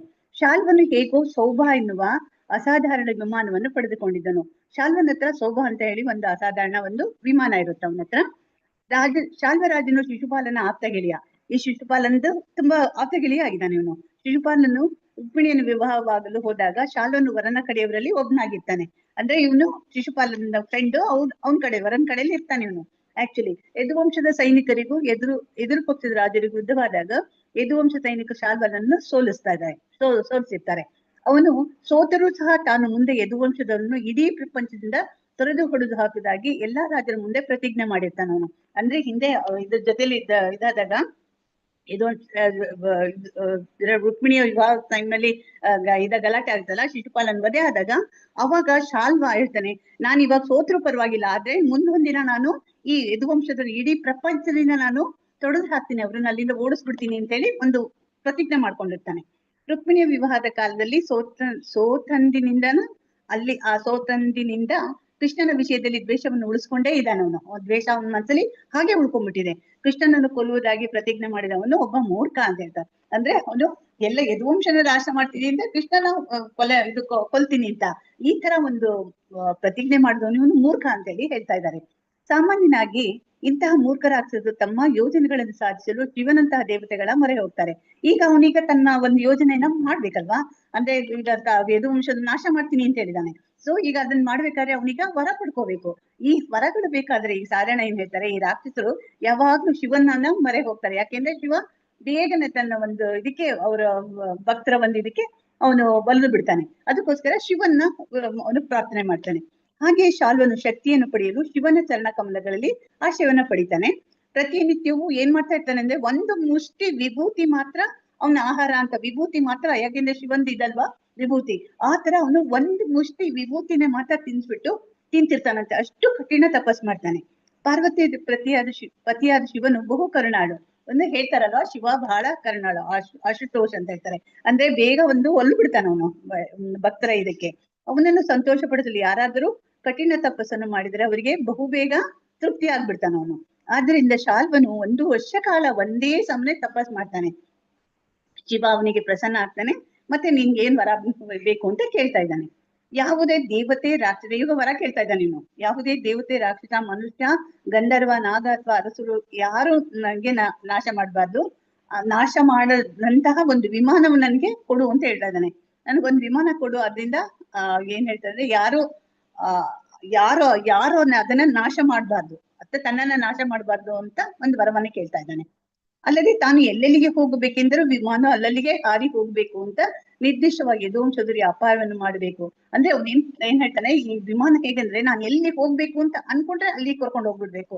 ಮೇನ್ ಅವ್ನ್ ಏನು ಉದ್ದೇಶ ಅಂತ ಹೇಳಿದ್ರೆ ಯದುವಂಶದವರನ್ನ ನಾಶ ಮಾಡ್ಬೇಕು ಅನ್ನೋದೇ ಒಂದು ಉದ್ದೇಶ. ಭಯವನ್ನುಂಟು ಮಾಡ್ಬೇಕು ಅಂತ ಅಪೇಕ್ಷೆ. ಶಿವನು ಆ ವರವನ್ನು ಕೊಡಲು ಒಪ್ಕೊಂತಾನೆ. ನಿನ್ಗೆ ಆ ವರ ಕೊಡ್ತೀನಿ ಅಂತಾನೆ. ಈ ಕಬ್ಬಿಣದ ವಿಮಾನವನ್ನು ನಿರ್ಮಿಸಲು ಶಾಲ್ವನು ಮಯಾಸುರ ನೆರವನ್ನ ಪಡಿತಾನೆ. ಅಂದ್ರೆ ಶಾಲ್ವ ಇದ್ ಮಾಡ್ತಾನೆ. ಈ ಮಯಾಸುರ ಮಯಾಸುರ ಅಂದ್ರೆ ಇವನು ಅಸುರರ ಒಂದು ರಾಜ ಇವನು ಆರ್ಕಿಟೆಕ್ಟ್, ಒಂಥರ ಇಂಜಿನಿಯರ್ ತರ. ಅವನು ಈ ತರ ಎಲ್ಲಾನು ಮಾಡೋನು, ಅವನು ಶಿಲ್ಪಿ, ಕಲೆಗಾರ ಅವನಿಂದ ಈ ಒಂದು ವಿಮಾನನ ರಚನೆ ಮಾಡಿಸ್ಕೊಳ್ತಾನೆ ಶಾಲ್ವ. ಅದು ಎಷ್ಟು ಗಟ್ಟಿಯಾಗಿದ್ದಿತ್ತು ಮತ್ತು ದುರ್ಗಮವಾಗಿತ್ತು ಅಂದ್ರೆ ಯಾರಿಗೂ ಅದನ್ನು ಬೀಳಿಸಲು ಸಾಧ್ಯ ಇಲ್ಲ. ಅದನ್ನ ಯಾರಿಗೂ ಬೀಳ್ಸಕ್ಕಾಗೋದಿಲ್ಲ. ಅಷ್ಟೊಂದು ಗಟ್ಟಿಯಾಗಿ ಮತ್ತೆ ಇತ್ತು ಅಂತ ಹೇಳ್ತಾ ಇದ್ದಾರೆ. ಅದು ಸ್ವಲ್ಪ ಹೆಚ್ಚು ಕಡಿಮೆ ಒಂದು ಊರಿನಷ್ಟು ದೊಡ್ಡದಾದ ವಿಮಾನ ಅಂತ. ವಿಮಾನ ಅಂತ ಹೇಳಿದ್ರೆ ಸಣ್ಣ ನಾವ್ ಈಗ ನೋಡ್ತೀವಲ್ಲ ಅಷ್ಟೊಂದಲ್ಲ, ದೊಡ್ಡ ಒಂದು ಪಟ್ಟಣ ತರಾನೇ ಇತ್ತು ಅಂತ, ಊರಿನಷ್ಟೇ ದೊಡ್ಡದಿತ್ತಂತೆ. ಅದು ಎಷ್ಟು ಎತ್ತರದಲ್ಲಿ ಮತ್ತು ಎಷ್ಟು ವೇಗವಾಗಿ ಹಾರ್ತಿತ್ತು ಅಂದ್ರೆ ಅದು ಎಲ್ಲಿದೆ ಎಂದು ನೋಡುದು ಅಸಾಧ್ಯವಾಗ್ತಿತ್ತು. ಎಷ್ಟು ಸ್ಪೀಡಾಗಿ ಹೋಗ್ತಿತ್ತು ಅಂದ್ರೆ ಅದು ಎಲ್ಲಿ ಹೋಗ್ತಾ ಇದೆ ಅಂತ ಕಾಣಿಸ್ತಾ ಇರಲಿಲ್ಲಂತೆ ಕಣ್ಣಿಗೆ, ಅಷ್ಟು ಸ್ಪೀಡಾಗಿ ಅಷ್ಟು ವೇಗವಾಗಿ ಹಾರ್ತಾ ಇತ್ತು. ಆದ್ರಿಂದ ಅದರ ಮೇಲೆ ಆಕ್ರಮಣ ಮಾಡುವ ಪ್ರಶ್ನೆ ಇರ್ಲಿಲ್ಲ. ಅದು ಜೊತೆ ಕಣ್ಣಿಗೆ ಕಾಣಲ್ಲ, ಅಷ್ಟು ಸ್ಪೀಡಾಗಿ ಹೋಗ್ತಾ ಇರುತ್ತೆ, ಅದ್ರ ಮೇಲೆ ಆಕ್ರಮಣ ಮಾಡೋದು ತುಂಬಾ ಕಷ್ಟ ಆಗ್ತಿತ್ತು. ಆಗ ಪ್ರಶ್ನೆನೇ ಬರಲ್ಲ ಅಂತ ಹೇಳ್ತಾ ಇದ್ದಾರೆ. ಹೊರಗಡೆ ಕತ್ತಲಿದ್ರು ವಿಮಾನ ಚಾಲಕರು ಅದನ್ನು ಎಲ್ಲಿಗೆ ಬೇಕಾದ್ರೂ ಕೊಂಡೊಯ್ಯಬಹುದಾಯ್ತು. ಹೊರಗಡೆ ಕತ್ತಲಿದ್ರು ಪರವಾಗಿಲ್ಲ, ಆ ವಿಮಾನ ಎಲ್ಲಿ ಬೇಕಾದ್ರೂ ಅಲ್ಲಿ ಕರ್ಕೊಂಡು ಹೋಗ್ತಾ ಇರುತ್ತೆ. ಇಂತಹ ಅದ್ಭುತವಾದ ವಿಮಾನವನ್ನು ಪಡೆದುಕೊಂಡು ಶಾಲ್ವನು ಅದರಲ್ಲಿ ದ್ವಾರಕಾ ನಗರಕ್ಕೆ ಬರ್ತಾನೆ. ಈಗ ಒಂದ್ ಏನ್ ಮೇನ್ ಇದು ಯದುವಂಶನ ನಾಶ ಮಾಡ್ಬೇಕು. ಸೊ ಅದನ್ನ ದ್ವಾರಕಾ ನಗರಕ್ಕೆ ತಗೊಂಡ್ ಬರ್ತಾನೆ ಈ ವಿಮಾನ. ಏಕೆಂದ್ರೆ ಅವನಿಗೆ ಯಾದವರನ್ನು ಕಂಡ್ರೆ ಸದಾ ದ್ವೇಷ. ಅವರು ವಿಮಾನವನ್ನು ಪಡೆದುಕೊಂಡದ್ದೇ ಅವರ ನಗರದ ಮೇಲೆ ದಾಳಿ ಮಾಡಲು. ಅವನ್ ಏನಂದ್ರೆ ಅವ್ರು ನಾಶ ಮಾಡ್ಬೇಕು ಅನ್ನೋದೇ ಈಗ, ಅದರಿಂದನೇ ಅವನು ಶಿವನಿಂದ ಈಗ ವಿಮಾನವನ್ನ ಪಡ್ಕೊಂಡಿದ್ದಾನೆ. ಶಾಲ್ವನು ದ್ವಾರಕಾ ನಗರದ ಮೇಲೆ ಆಕಾಶ ದಾಳಿ ಮಾಡಿದ ಮಾತ್ರವಲ್ಲ, ದೊಡ್ಡ ಪದಾತಿ ಸೈನ್ಯದಿಂದ ನಗರವನ್ನ ಸುತ್ತುವರಿತಾನೆ. ಅಂದ್ರೆ ಬರೀ ತನ್ನ ಒಂದು ವಿಮಾನದಿಂದ ಅಲ್ಲಿ ಬಂದಿದ್ದಲ್ದೇನೆ ಅವನು ದೊಡ್ಡ ಸೈನ್ಯವನ್ನು ಕರ್ಕೊಂಡು ಬಂದಿರ್ತಾನಂತೆ. ಸೈನಿಕರು ನಗರದ ಸುಂದರ ಎಲ್ಲಾ ಹಾಳು ಮಾಡಕ್ ಶುರು ಮಾಡ್ಬಿಡ್ತಾರೆ.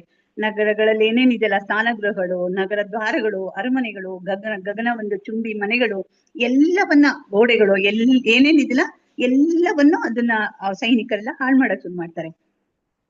ಭೂಮಿಯ ಮೇಲಿದ್ದ ಸೈನಿಕರು ದಾಳಿ ಮಾಡುತ್ತಿದ್ದಾಗ ವಿಮಾನವು ದೊಡ್ಡ ಕಲ್ಲು ಪದಕಗಳು, ಮರಗಳು, ಕಾಂಡಗಳು, ಸಿಡಿಲುಗಳು, ವಿಷಸರ್ಪಗಳು ಅದೇನ್ ಮಾಡ್ತಿರ್ತಾರೆ, ಇಲ್ಲಿ ಸೈನಿಕರಲ್ಲಿ ದಾಳಿ ಮಾಡ್ತಿದ್ದಾರೆ. ಈ ಮೇಲ್ಗಡೆ ವಿಮಾನದಿಂದ ದೊಡ್ಡ ದೊಡ್ಡ ಕಲ್ಲು ಪಲ್ಕ ಅಂದ್ರೆ ದೊಡ್ಡ ದೊಡ್ಡ ಇದು ಬರುತ್ತಲ್ಲ, ಬ್ಯಾನರ್ಸ್ ಬರುತ್ತಲ್ಲ, ಆ ತರ ಕಲ್ಲಿನ ಮಾಡಿದಂತ ಆ ತರ ಒಂದು ಇದನ್ನ, ಮತ್ತೆ ಮರಗಳ ಕಾಂಡಗಳು, ಮತ್ತೆ ವಿಷಸರ್ಪಗಳು ಎಲ್ಲ ಮೇಲೆ ವಿಮಾನದಿಂದ ಈ ದ್ವಾರಕಾ ನಗರಕ್ಕೆ ಎಲ್ಲ ಬೀಳಿಸ್ತಾ ಇರ್ತಾರೆ, ಹಾಕ್ತಾ ಇರ್ತಾರೆ, ಕೆಳಕ್ಕೆ ಎಸಿತಾ ಇರ್ತಾರೆ. ಮಾತಾಜಿ, ಹರೇ ಕೃಷ್ಣ ಮಾತಾಜಿ. ಕೋ-ಹೋಸ್ಟ್ ಮಾಡಿ ಮಾತಾಜಿ. ಮಾಡ್ತೀನಿ. ಬಂದ್ಬಿಟ್ರ ಮಾತಾಜಿ? ಈಗಷ್ಟೇ ಬಂದೆ, ಮುಖ ನೋಡಿ ಗೊತ್ತಾಗ್ತದಲ್ಲ. ಮಾಡ್ತೀನಿ ಒಂದ್ ನಿಮಿಷ. 75 ಅಲ್ಲ ಮಾತಾಜಿ? ಮಾಡ್ತೀನಿ. 75 ಮಾತಾಜಿ. ಓಕೆ.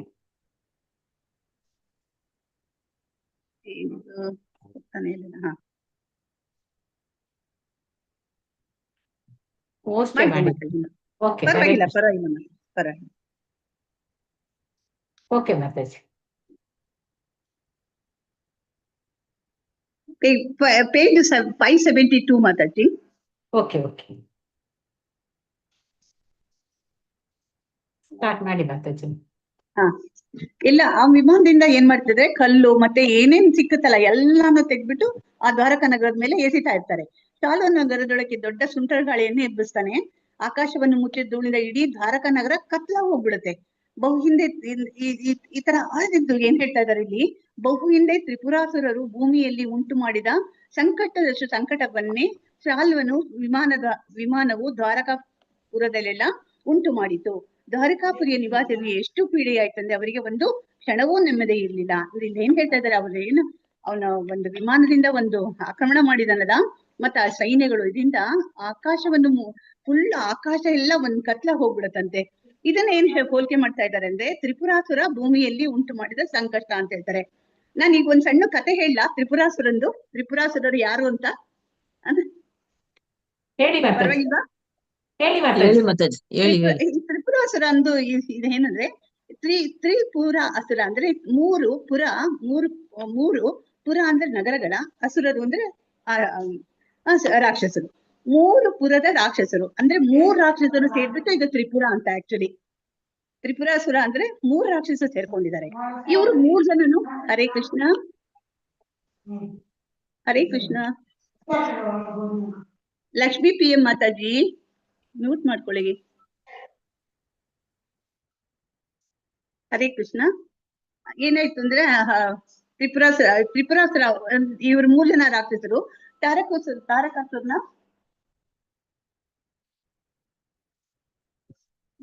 ತಾರಕಾಸುರನ ಮಕ್ಕಳು ಇವರು 3 ಜನರು. ಇವರು ತಾರಕಾಕ್ಷ, ಕಮಲಾಕ್ಷ ಮತ್ತೆ ವಿದ್ಯುನ್ಮಾಲಿ ಅಂತೇಳಿ. ಹರೇ ಕೃಷ್ಣ.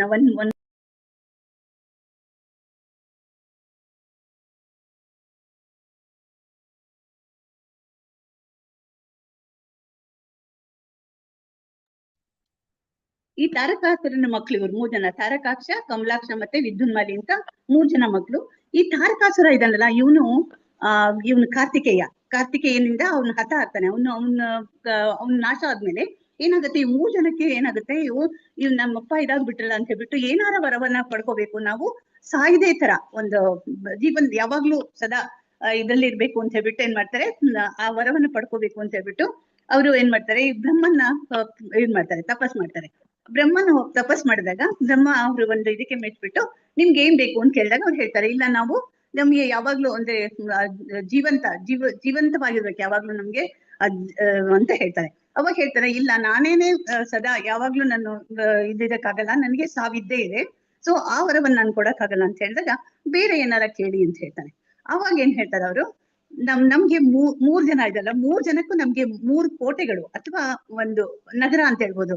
3 ತರ ನನಗೆ, ಒಬ್ರಿಗೆ ಬಂಗಾರದ್ದು, ಒಬ್ನಿಗೆ ಬೆಳ್ಳಿದು, ಒಬ್ನಿಗೆ ಕಬ್ಬಿಣದ್ದು, 3 ಒಂದು ಕೋಟೆಗಳನ್ನ ಎಲ್ಲಿ ಅಂದ್ರೆ ಬಂಗಾರದ ಕೋಟೆನ ಸ್ವರ್ಗದಲ್ಲಿ ಕೊಡ್ಬೇಕು, ಬೆಳ್ಳಿ ಕೋಟೆನ ಆಕಾಶದಲ್ಲಿ, ಆಮೇಲೆ ಕಬ್ಬಿಣದ ಕೋಟೆನ ಭೂಮಿಯಲ್ಲಿ, 3 ಕೋಟೆನ ಒಬ್ಬರು 3 ಜನಕ್ಕೂ ಕೊಡ್ಬೇಕು.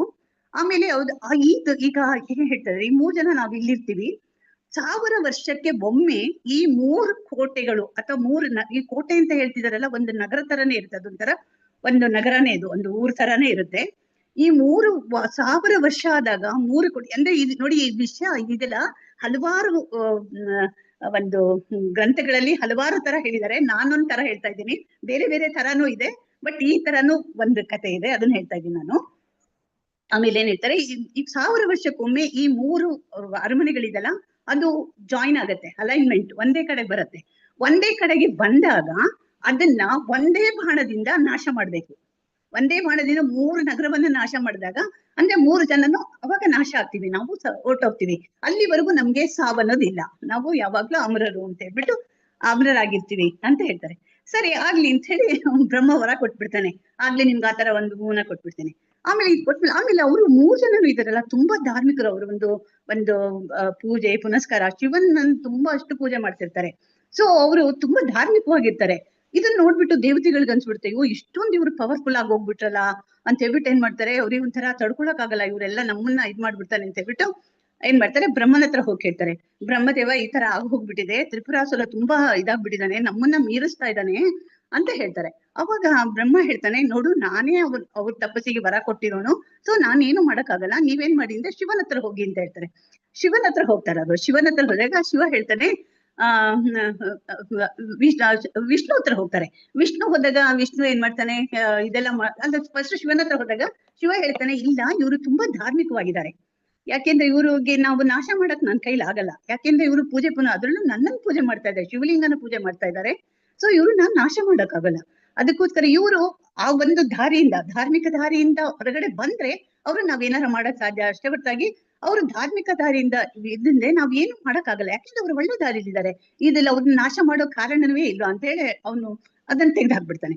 ಅವಾಗ ವಿಷ್ಣು ಹತ್ರ ಬರ್ತಾರೆ. ವಿಷ್ಣು ಬಂದಾಗ ವಿಷ್ಣು ಹೇಳ್ತಾನೆ, ಅವನು ಹಲವಾರು ತರ ಏನೇನೋ ಒಂದು ಜನರನ್ನ ಕಳಿಸ್ಕೊಡ್ತಾನೆ, ಬಟ್ ಅವ್ರು ಎಷ್ಟು ಧಾರ್ಮಿಕವಾಗಿರ್ತಾರೆ ಅಂದ್ರೆ ಅವ್ರು ಹೋದವರೆಲ್ಲ ಅಲ್ಲಿ ಸುಟ್ಟು ಬೂದಿಯಾಗಿ ಬಂದ್ಬಿಡ್ತಾರೆ. ಸೊ ವಿಷ್ಣು ಈಗ ಏನ್ ಮಾಡ್ಬೇಕು ಅಂತ ಯೋಚನೆ ಮಾಡ್ಬಿಟ್ಟು ಒಂದ್ ಪ್ಲಾನ್ ಮಾಡ್ಬಿಟ್ಟು ತನ್ನ ಒಂದು ಶಕ್ತಿಯಿಂದ ಒಬ್ಬ ಮನುಷ್ಯನ ಸೃಷ್ಟಿ ಮಾಡ್ತಾನೆ.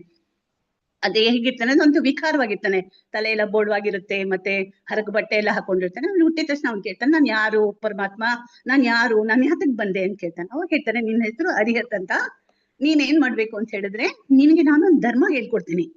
ಆ ಧರ್ಮ ಹೇಗಿದೆ ಅಂದ್ರೆ, ಈ ಧರ್ಮಕ್ಕೆ ವಿರೋಧವಾಗಿ ಅಂದ್ರೆ ಈ ವೇದಗಳಲ್ಲಿ ಏನೇನ್ ಹೇಳಿದೆಯಲ್ಲ ಅದಕ್ಕೆಲ್ಲ ಆಪೋಸಿಟ್ ಆಗಿರೋ ಅಧರ್ಮ, ಅದು ಅಧರ್ಮ ಅನ್ನೋ ಒಂದ್ ಧರ್ಮ ಹೇಳ್ಕೊಡ್ತೀನಿ ನಾನು. ಆ ಧರ್ಮನ ನೀನು ಮುಂದೆ ಪ್ರಚಾರ ಮಾಡ್ಬೇಕು. ಯಾರಿಗೆ ಅಂತ ಮುಂದೆ ಅವನು ಹೇಳ್ತಾನೆ. ಈಗ ನಾನು ನಿಂಗೆ ಧರ್ಮ ಹೇಳ್ಕೊಡ್ತೀನಿ ಅಂದ್ರೆ ನರಕ ಅನ್ನೋದಿಲ್ಲ, ಸ್ವರ್ಗ ಅನ್ನೋದಿಲ್ಲ, ಎಲ್ಲ ಭೂಮಿಯಲ್ಲೇ ಇದಿದೆ, ಮತ್ತೆ ಎಲ್ಲ ಆಮೇಲೆ ಪೂಜೆ ಪುನಸ್ಕಾರಗಳು ಎಲ್ಲಾ ಸುಳ್ಳು, ಅದೆಲ್ಲ ಒಂಥರ ಎಲ್ಲ ಧರ್ಮಕ್ಕೆ ವಿರೋಧವಾಗಿ ಹೇಳ್ಕೊಟ್ಬಿಡ್ತಾನೆ. ಈ ತರ ಒಂದು ಧರ್ಮನ ನೀನ್ ಹೋಗ್ಬಿಟ್ಟು ಆ 3 ಜನ ಇದ್ದಾರಲ್ಲ, 3 ಜನರಿಗೆ, ಅದ್ರಲ್ಲೂ ವಿದ್ಯುನ್ಮಾಲಿ ಅವನು ಭೂಮಿಯಲ್ಲಿ ಇದ್ದಾನೆ, ಅವನಿಗೆ ಫಸ್ಟ್ ಹೋಗಿ ನೀ ಹೇಳು ಅಂತ ಹೇಳ್ತಾನೆ. ಆಮೇಲೆ ಈ ಧರ್ಮನ ಹೋಗಿದ ತಕ್ಷಣ ಯಾರೋ ಬಂದ್ಬಿಟ್ಟು ನಾನು ಒಂದು ಹೊಸ ಧರ್ಮ ನಿನ್ಗೆ ಹೇಳ್ತೀನಿ ಅಂದ್ರೆ ಯಾರು ಕೇಳಲ್ಲ. ಅದಕ್ಕೋಸ್ಕರ ಏನ್ ಮಾಡ್ತಾನೆ, ಪ್ಲಾನ್ ಮಾಡಿ ಫಸ್ಟ್ ನಾರದ ಮುನಿನ ಪರಮಾತ್ಮ ಏನ್ ಮಾಡ್ತಾನೆ, ಅವನ ವಿದ್ಯುನ್ಮಾಲಿ ಹತ್ರ ಕಳಿಸ್ತಾರೆ. ಆ ಭೂಮಿಲಿ ಇರ್ತಾನಲ್ಲ, ಕಬ್ಬಿಣದ ಒಂದು ನಗರದಲ್ಲಿ ಇರ್ತಾನ ಅವನ ಹತ್ರ ಕಳಿಸ್ಬಿಟ್ಟು ಹೇಳ್ತಾನೆ, ನಾರದ ಬಂದು ಹೇಳ್ತಾರೆ, ಇಲ್ಲೊಬ್ರು ಬಂದಿದ್ದಾರೆ, ಅವರು ಒಳ್ಳೆ ಒಂದು ಧರ್ಮವನ್ನ ಹೇಳ್ಕೊಡ್ತಾ ಇದ್ದಾರೆ, ಹೊಸ ಧರ್ಮ, ಅದು ತುಂಬಾ ಚೆನ್ನಾಗಿದೆ, ಅದ್ರಿಂದ ನಾನು ಪ್ರಭಾವಿತನಾಗಿದ್ದೇನೆ, ನಾನು ಅವ್ರ ಶಿಷ್ಯರಾಗ್ಬಿಟ್ಟಿದ್ದೀನಿ, ನೀವು ಅವ್ರನ್ನ ಕರ್ಸ್ಬಿಟ್ಟು ಆ ಧರ್ಮವನ್ನ ಪಾಲಿಸಿ ಅಂತ ಹೇಳ್ತಾನೆ. ಸೊ ಅವ್ರೇನ್ ಮಾಡ್ತಾರೆ, ಹೌದಾ ಅಂತ ಅವನನ್ನ ಕರೆಸ್ತಾರೆ. ಆಮೇಲೆ ಅವನೆಲ್ಲ ಹೇಳ್ತಾರೆ, ಅದೆಲ್ಲ ಧರ್ಮಕ್ಕೆ ವಿರೋಧವಾಗಿ ಎಲ್ಲ ಒಂದು ಈ ಅರಿಯಟ್ಟಿದಾನಲ್ಲ ಎಲ್ಲ ಒಂದ್ ಹೇಳ್ತಾನೆ. ಅವರೆಲ್ಲ ಅದರಿಂದ ಅಟ್ರಾಕ್ಷನ್ ಆಗ್ಬಿಡ್ತಾರೆ. ಯಾಕೆಂದ್ರೆ ನಾರದನೇ ಇದಕ್ಕೆ ಇದಾಗ್ಬಿಟ್ಟಿದಾರಲ್ವಾ, ನಾರದನೇ ಅದನ್ನ ನಂಬಿದ್ದಾರೆ ಅಂತ ಹೇಳಿದ್ಮೇಲೆ ನಮ್ದಲ್ಲಿ ಏನಿದು ಅಂತ ಹೇಳ್ಬಿಟ್ಟು ಅವ್ರೇನ್ ಮಾಡ್ಬಿಡ್ತಾರೆ, ಈ ಏನ್ ಈ ಹೊಸ ಧರ್ಮ ಅದು ಧರ್ಮಕ್ಕೆ ವಿರೋಧವಾದದ್ದು, ಅಧರ್ಮ ಅದು ಆಕ್ಚುಲಿ, ಅದನ್ನ ಹೇಳ್ಕೊಟ್ಟು ಎಲ್ಲರೂ ಅದನ್ನ ಫಾಲೋ ಮಾಡ್ತಾರೆ. ಆಮೇಲೆ ಅವನು ತಾನ ಫಾಲೋ ಮಾಡೋದಲ್ಲದೆ ತನ್ನ ಪ್ರಜೆಗಳಿಗೆ ಹೇಳ್ತಾನೆ. ಆಮೇಲೆ ತನ್ನ ಅಣ್ಣಂದ್ರು ಇರ್ತಾರಲ್ಲ ಮೇಲ್ಗಡೆ, ಒಬ್ಬ ಸ್ವರ್ಗದಲ್ಲಿ ಇರೋನಿಗೆ ಅವನು ತಾರಕಾಕ್ಷ ಇರ್ತಾನೆ, ಆಮೇಲೆ ಆಕಾಶದಲ್ಲಿ ಒಬ್ಬ ಇವನು ಕಮಲಾಕ್ಷ ಅಂತ ಇರ್ತಾನೆ, ಅವರಿಗೂ ಹೇಳ್ತಾನೆ. ಅವರು ಸಹ ಬಂದ್ಬಿಟ್ಟು ಅವ್ರ ಪ್ರಜೆಗಳು ಎಲ್ಲರೂ ಬಂದ್ಬಿಟ್ಟು ಈ ಧರ್ಮನ, ಈ ಒಂದು ಅಧರ್ಮನ ಪಾಲನೆ ಶುರು ಮಾಡ್ಬಿಡ್ತಾರೆ. ಅವಾಗ ಏನಾಗುತ್ತೆ, ಅವರು ಅಧರ್ಮಿಗಳಾಗೋಗ್ಬಿಟ್ಟು, ಸೊ ಧರ್ಮದ ದಾರಿ ತಪ್ಪೋದು. ಆವಾಗ ಏನ್ ಮಾಡ್ತಾರೆ, ಇವ್ರು ದೇವತೆಗಳು ಹೋಗಿ ಶಿವನ ಹತ್ರ ಹೋಗ್ತಾರೆ. ಪರಮಾತ್ಮ ನೋಡಿ, ಈಗ ಅವರೆಲ್ಲ ತಮ್ಮ ಧರ್ಮದ ಪಥವನ್ನ ಬಿಟ್ಬಿಟ್ಟಿದ್ದಾರೆ, ಅಧರ್ಮಕ್ಕೆ ಇಳಿದ್ಬಿಟ್ಟಿದ್ದಾರೆ, ಸೊ ಇದೇ ಟೈಮು, ನೀನು ಈಗ ಅವ್ರನ್ನ ನಾಶ ಮಾಡು ಅಂತ ಹೇಳ್ತಾರೆ. ಓಕೆ, ಅವರಿಗೆಲ್ಲ ಧರ್ಮ ಬಿಟ್ಬಿಟ್ಟಿದ್ದಾರೆ, ಸೊ ನಾನು ನಾಶ ಮಾಡ್ಬೋದು ಅಂತ. ಅದಕ್ಕಾಗಿ ಅವನು ಒಂದು ಒಂದು ಒಂದು ಒಳ್ಳೆ ಒಂದು ರಥ, ಚಿನ್ನದ ರಥ ಮಾಡ್ತಾನೆ. ಆ ಚಿನ್ನದ ರಥನ ಯಾರಿಗೆ ಮಾಡ್ಕೊಡ್ತಾನೆ, ಇವನು ವಿಶ್ವಕರ್ಮ ಮಾಡಿಕೊಡ್ತಾನೆ. ಅದು ಯಾವ್ದಂದ್ರೆ ಸೂರ್ಯ, ಚಂದ್ರ, ಋತು, ವೇದ ಇವುಗಳೆಲ್ಲ ಸೇರ್ಬಿಟ್ಟು ಒಂದು ಚಿನ್ನದ ರಥ. ಅಂದ್ರೆ ಅವನನ್ನ ಸೋಲ್ಸೋದ್, ಅವ್ರ 3 ಜನನ ಸಾಚೋದ್ ತುಂಬಾ ಕಷ್ಟ. ಅದಕ್ಕೋಸ್ಕರ ಈ ತರ ಒಂದು ದಿವ್ಯವಾದ ಒಂದು ರಥವನ್ನ ಮಾಡ್ತಾನೆ. ಆಮೇಲೆ ಅದಕ್ಕೆ ಆಮೇಲೆ ಬಿಲ್ ಆಗ್ಬಿಟ್ಟು ಅದಕ್ಕೆ ಒಂದು ಇದು ಬೇಕಲ್ಲ, ಬಿಲ್ಲು ಬೇಕಲ್ಲ, ಬಿಲ್ಲುನ ಮೇರು ಪರ್ವತ ಬಿಲ್ಲಾಗುತ್ತೆ. ಬಿಲ್ಲಿಗೆ ಒಂದು ದಾರ ವಿಷ್ಣು ಆಗ್ತಾನೆ. ಆಮೇಲೆ ಅಗ್ನಿ ಇದಕ್ಕೆ ಚಾವಟಿ ಇದು ಬಾಣದ ತುದಿ ಆಗ್ತಾನೆ. ಆಮೇಲೆ ಬ್ರಹ್ಮ ರಥ ಏನ್ ಮಾಡಿದಾನೆ, ಅದನ್ನ ಬ್ರಹ್ಮ ಆ ರಥವನ್ನ ಓಡಿಸ್ಕೊಂಡು ಹೋಗ್ತಾನೆ. ಆಮೇಲೆ ಶಿವ ಪಶುಪತಿಯ ವೇಷ ಒಂದು ಅವತಾರ ತಗೊಳ್ತಾನೆ. ಆಮೇಲೆ ಎಲ್ಲಾ ಪ್ರಾಣಿ, ಇದು ದೇವತೆಗಳೆಲ್ಲ ಪ್ರಾಣಿಗಳಾಗ್ತಾರಂತೆ. ಈ ಎಲ್ಲಾ ರೆಡಿ ಆಗ್ಬಿಟ್ಟು ಏನ್ ಮಾಡ್ತಾನೆ, ಶಿವ ಚಂದ ಪಾಶುಪತಾಸ್ತ್ರವನ್ನ ಹಿಡ್ಕೊಳ್ತಾನೆ.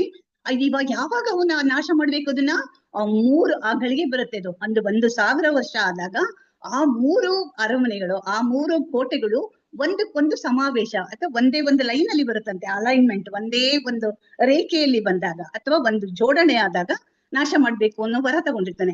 ಸೊ ಕಾಯ್ತಾ ಇರ್ತಾರಂತೆ ಶಿವ. ಅದೆಲ್ಲ ಆಗಿ ಟೈಮ್ ಬರೋ ಟೈಮಲ್ಲೇ ಇದೆಲ್ಲ ರೆಡಿ ಆಗಿರ್ತಾರೆ. ಬಂದ್ಬಿಟ್ಟು ಶಿವ ಏನ್ ಮಾಡ್ತಾನೆ, ತನ್ನ ಪಾಶುಪತಾಸ್ತ್ರದಿಂದ ಒಂದೇ ಬಾಣದಿಂದ ಆ ಬಾಣ ಬಿಡ್ತಾನೆ.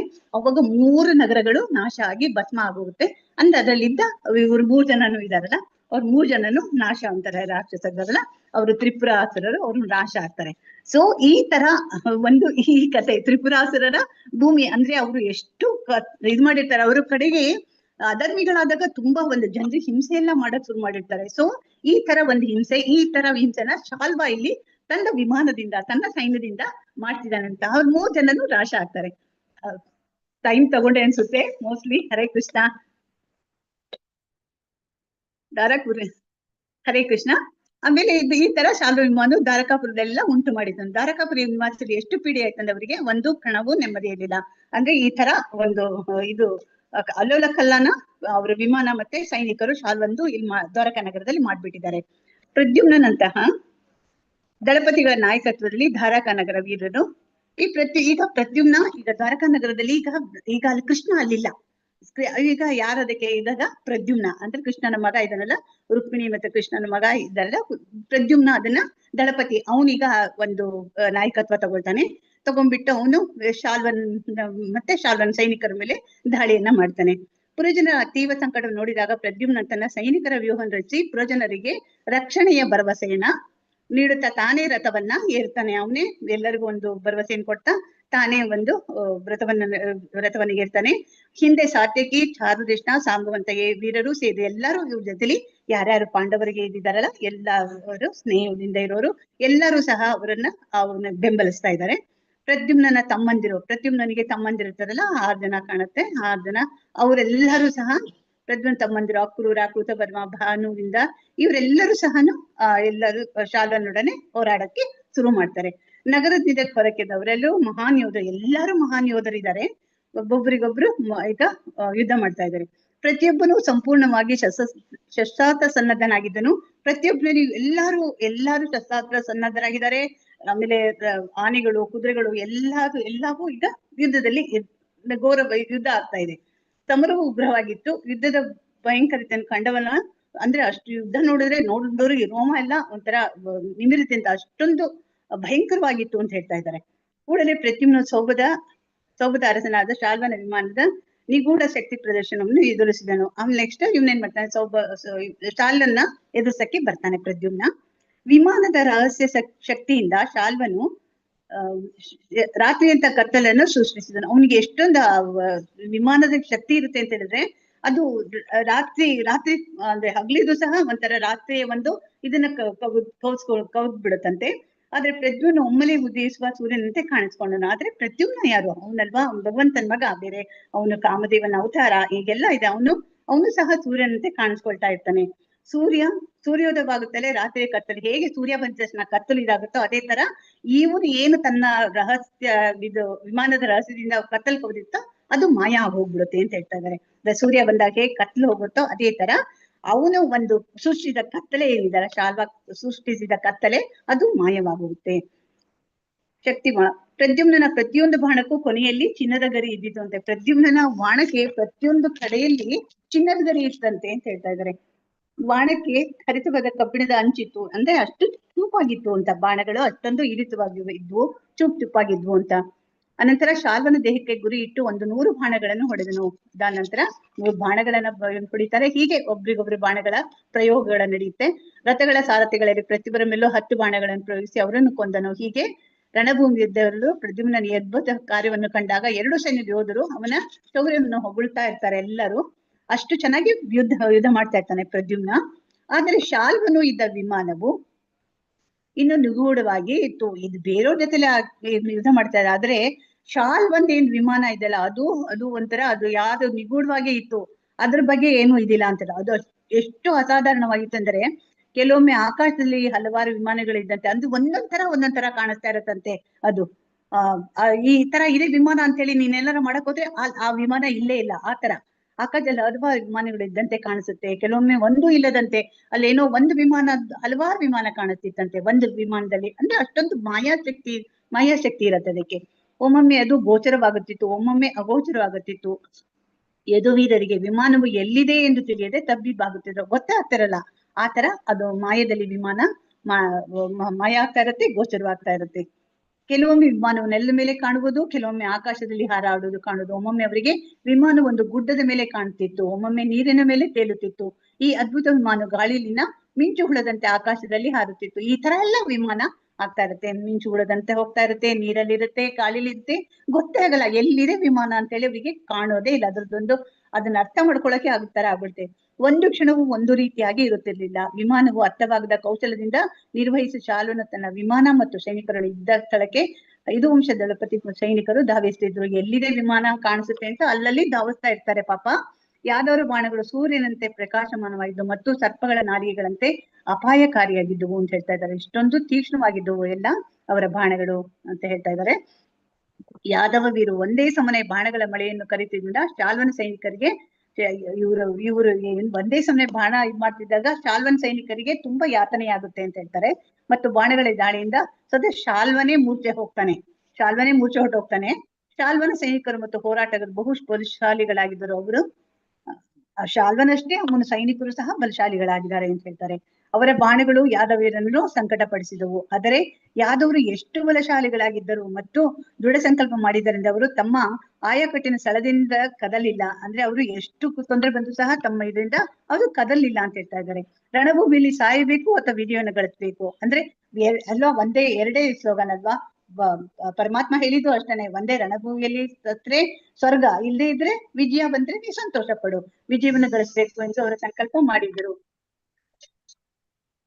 ರಣಭೂಮಿಯಲ್ಲಿ ಸತ್ತರೆ ಸ್ವರ್ಗಕ್ಕೆ ಹೋಗಬಹುದು, ಗೆದ್ದರೆ ಈ ಭೂಮಿಯಲ್ಲಿ ಸುಖ ಪಡಬಹುದು ಎಂದವರಿಗೆ ನಿಶ್ಚಯವಾಗಿತ್ತು.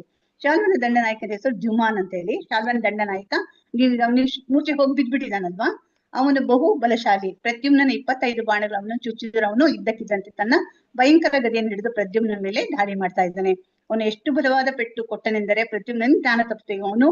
ಇವನು ಶಾಲ್ವನ ಒಂದು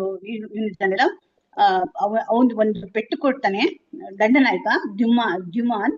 ಕೊಟ್ಟಾಗ ಇವನು ಪ್ರದ್ಯುಮ್ನ ಪ್ರಜ್ಞೆ ತಪ್ಪಿ ಬಿದ್ದು ಹೋಗ್ಬಿಡ್ತಾನೆ.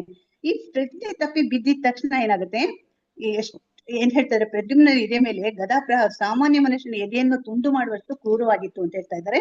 ದಾರುಕನ ಮಗನು ಪ್ರದ್ಯುಮ್ನ ರಥವನ್ನ, ಈಗ ಪ್ರದ್ಯುಮ್ನ ರಥವನ್ನ ಯಾರು ನಡೆಸಿರ್ತಾನೆ ಅಂದ್ರೆ ದಾರುಕನ್ ಮಗ. ದಾರುಕ ಯಾರು? ಕೃಷ್ಣನ ರಥದ ಸಾರಥಿ ಅವನು ದಾರುಕ. ಅವನ ಮಗ ಇದನ್ನಲ್ಲ, ಅವನು ಪ್ರದ್ಯುಮ್ನ ಒಂದು ರಥವನ್ನ ನಡೆಸ್ತಾ ಇರ್ತಾನೆ. ಅವನೇನ್ ಮಾಡ್ತಾನೆ, ವೈದಿಕ ತತ್ವದಂತೆ, ಅಂದ್ರೆ ವೈದಿಕ ಒಂದು ಇದ್ರ ಪ್ರಕಾರ ಏನಂತ ಹೇಳಿದ್ರೆ, ರಥದಲ್ಲಿ ವೀರನು ಯುದ್ಧದಲ್ಲಿ ಸಹಕರಿಸ್ತಾರೆ. ಅಂದ್ರೆ ಅಕಸ್ಮಾತ್ ರಥ ನಡೆಸೋನು ವೀರನಿಗೆ ಏನಾರ ತೊಂದರೆ ಆಯ್ತು ಅಂತ ಹೇಳಿದ್ರೆ ಸಾರಥಿ ಆದವನು ಅವನಿಗೆ ಸಹಾಯ ಮಾಡ್ಬೇಕು, ಅಥವಾ ಅವನ ಜಾಗದಲ್ಲಿ ನಿಂತ್ಬಿಟ್ಟು ಅವ್ನು ಹೋರಾಡ್ಬೇಕು ಅಂತಿರುತ್ತೆ. ಅಂದ್ರೆ ರಣಭೂಮಿಯಲ್ಲಿ ತೀರಾ ಅಪಾಯಕಾರಿ ಸನ್ನಿವೇಶ, ಸಾರಥಿ ರಥದಲ್ಲಿ ವೀರನನ್ನು ರಕ್ಷಿಸ್ಬೇಕು. ಅಂದ್ರೆ ರಥದಲ್ಲಿರೋ ಸಾರಥಿಗೆ ಏನಾರ ಆಯ್ತು ಅಂತ ಹೇಳಿದ್ರೆ, ನಡ್ಸೋನಿಗೆ ಏನಾರ ಆಯ್ತಂದ್ರೆ ಸಾರಥಿ ಇದಾನಲ್ಲ ಅವನ್ನ ರಕ್ಷಿಸ್ಬೇಕು. ಅದನ್ನ ಏನ್ ಮಾಡ್ತಾನೆ ದಾರುಕ, ಏನ್ ಮಾಡ್ತಾನೆ, ಪ್ರದ್ಯುಮ್ನ ಯಾವಾಗ ಪ್ರದ್ಯುಮ್ನ ಇವನು ದ್ಯುಮ್ನ ಅವನ ಹೊಡೆತದಿಂದ ಅವನು ಪ್ರಜ್ಞೆ ತಪ್ಪಿ ಬೀಳ್ತಾನೋ, ಅವನನ್ನ ಏನ್ ಮಾಡ್ಬಿಡ್ತಾನೆ, ಅಲ್ಲಿಂದ ರಣಭೂಮಿಯಿಂದ ಕರ್ಕೊಂಡು ಹೊಟ್ಟೋಗ್ಬಿಡ್ತಾನೆ. ಹಂಗೆ ಸಾರಥಿದ್ದು ಡ್ಯೂಟಿ ಇದು, ಯಾಕೆಂದ್ರೆ ಅವನನ್ನ ರಕ್ಷಿಸ್ಬೇಕೀಗ. ಅಥವಾ 2 ಗಂಟೆಗಳ ನಂತರ ಪ್ರಶಾಂತ್ ಸ್ಥಳದಲ್ಲಿ ಪ್ರದ್ಯುಮ್ನೇ 2 ಗಂಟೆ ಅವನು ಯುದ್ಧರಂಗದಿಂದ ಹೊರಗಡೆ ಕರ್ಕೊಂಡು ಹೋಗ್ಬಿಡ್ತಾನೆ. ಒಂದ್ 2 ಗಂಟೆ ಆದ್ಮೇಲೆ ಪ್ರಜ್ಞೆ ಬರುತ್ತೆ. ಆಮೇಲೆ ಇವನಿಗೆ ತುಂಬಾ ಕೋಪ ಬಂದ್ಬಿಡತ್ತೆ. ಯಾರಿಗೆ?